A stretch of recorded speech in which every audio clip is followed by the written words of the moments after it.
Muito bem, vamos agora aos destaques do esporte com a nossa repórter Caliandra Alves Dias. Boa tarde, Caliandra. Boa tarde, Leandro. Boa tarde, pessoal. Muito bem, vamos já começando falando dessa vitória do Grêmio aí ontem à noite, campeão gaúcho pela 38ª vez. Exatamente, foi no sufoco, né, Leandro? Porque o Grêmio aí, qualquer resultado, né, tanto do Grêmio quanto do Inter, poderia dar o título para uma das equipes. Marcão, vamos virar a página aqui. Poderia dar o título, né, para uma das equipes e o Grêmio poderia ter tido a situação um pouquinho mais leve caso o André tivesse revertido o pênalti que foi marcado no segundo tempo. Ele acabou perdendo, o Marcelo Lomba acabou defendendo, né? E aí as partidas se encaminhou para as temidas penalidades, onde brilhou a estrela do Paulo Vitor, um goleiro que foi bastante criticado pela torcida e também pela difícil de tarefa de acabar aí substituindo o Marcelo Groy, que teve uma história vitoriosa pelo Grêmio, mas ele se deu bem e aí defendeu, acho que 3, né, cobranças, e o Grêmio acabou sendo campeão gaúcho ao vencer o Inter por 3-2 nos pênaltis. Muito bem, já a gente fala mais desse jogo, porque agora a gente vai ver as últimas cobranças, inclusive aquela marcada pelo André, que deu a vitória ao tricolor gaúcho. Vamos acompanhar.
Muito bem, tá aí. E olha, tá aquela discussão, todo mundo aí ontem foi o VAR utilizado mais uma vez, aí o VAR em 2 lances pelo menos importantes do pênalti e também no primeiro gol marcado pelo Grêmio, que estava impedido, mas a principal questão é a marcação do pênalti aí. Foi pênalti ou não foi, Caliandra? Olha, na minha visão não foi, né?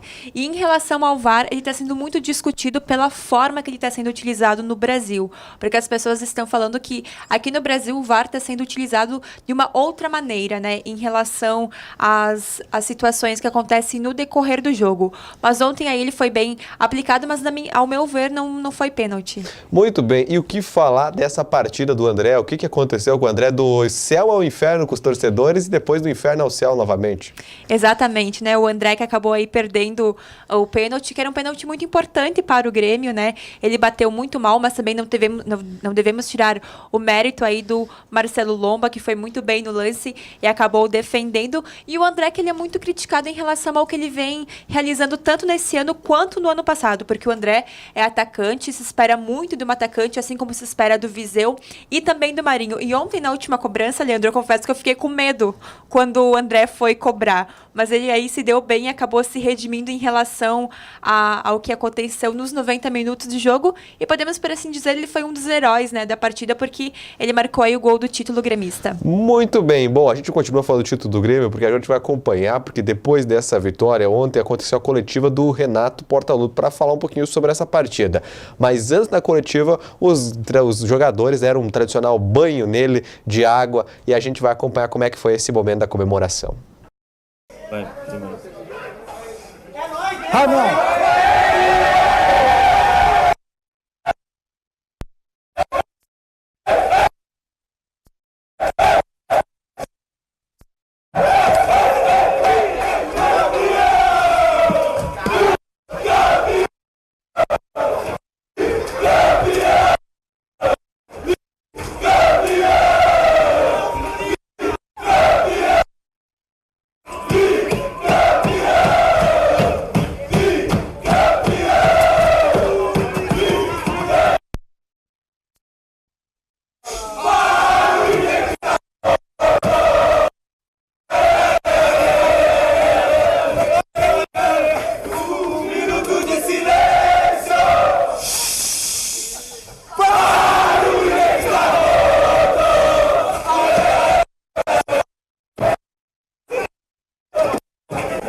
Tá aí muita comemoração por mais esse título do Grêmio. E o que falar desse time do Renato? Renato acertou ontem, não começando com o Luan? Olha, em relação ao Luan, tem aquele desgaste que eles falam, né, em relação aos jogos que ele acabou realizando nessa temporada, porque foram muitos jogos consecutivos. Eu acho que dar essa pausa para o Luan é um momento também de reflexão e de dar oportunidade a outros atletas que também disputam uma vaga que o Luan. Obviamente tem toda aquela mística da camisa 7 que Tarcísio já vestiu, o próprio Renato vestiu. Então, assim, o camisa 7 do Grêmio é muito cobrado. E o Luan carrega esse peso de vestir a camisa 7 que já foi do Renato Gaúcho. Mas o Luan é um jogador que tem muito ainda a amadurecer. Ele ainda peca muito em relação aos jogos, às partidas, aos lances bobos, que muitas vezes ele comete algumas faltas. Então eu acho que não começar com o Luan ontem também trouxe um benefício ao próprio atleta para ele repensar na maneira que ele está se comportando e também a forma com que o time, porque o time gira muito em torno do Luan, mas o Luan não está aparecendo e principalmente não está aparecendo na Libertadores da América, que agora o Grêmio precisa focar porque tem jogo decisivo na terça-feira. Uma derrota pode tirar as chances do Grêmio de avançar às oitavas de final. Bom, e o Renato Portaluppi falou sobre isso ontem na coletiva de imprensa e também falou que hoje não vai ser feriado no Rio Grande do Sul, hein, que o pessoal precisa trabalhar um pouco. Com muito bom humor, a gente acompanha um trechinho agora dessa fala do técnico do Grêmio. Qual é o limite que pode chegar esse grupo do Grêmio nas mãos do Renato? Não é nas mãos do Renato. Hoje em dia é muito importante você ser um gestor. Além do treinador, você ser gestor de um grupo.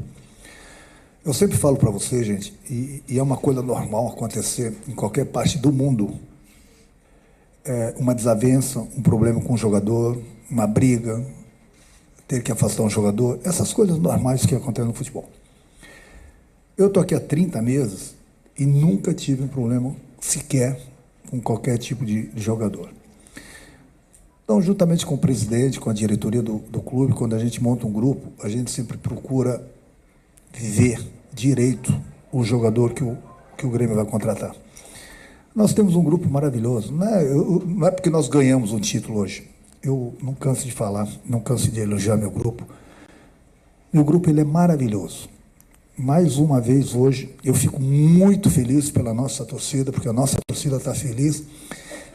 E nós todos aqui, do presidente ao roupeiro, devemos ao nosso grupo, porque quem joga é o grupo. Então, em 30 meses que eu estou no Grêmio, o clube conquistou 6 títulos. Dá uma média de, a cada 5 meses, um título. Isso é maravilhoso. Para um clube que estava na fila há 15 anos, agora o Grêmio conquistar 6 títulos. Daqui a pouco o Grêmio está no livro, no Guinness, porque são muitos títulos. Essa que é a realidade. Então, é que eu sempre falo para vocês, na inauguração da estátua eu falei, e é o meu pensamento. Eu sempre falo isso para o presidente, para a diretoria. A minha alegria é ver a nossa torcida alegre. E a gente trabalha sempre para dar títulos. Hoje, então, a torcida toda do Grêmio, não só no Rio Grande do Sul, mas no Brasil todo, está muito feliz. E a gente dedica a ela essa proeza, mais esse título, porque realmente é uma coisa fantástica, você trabalhar 30 meses e ganhar 6 títulos. Tudo que é título que o Grêmio disputa praticamente ganha. E isso é fundamental. Um colega de vocês me perguntou hoje lá no campo se amanhã ia ter feriado. Não vai ter feriado, gente. Não vai ter. Por que não vai ter feriado? Senão o Estado vai parar. O Grêmio é campeão toda hora. Se der feriado, ninguém mais trabalha. Não tem feriado, não. Vamos trabalhar amanhã, gente. Vamos trabalhar. Senão nós vamos ficar muito mal acostumados.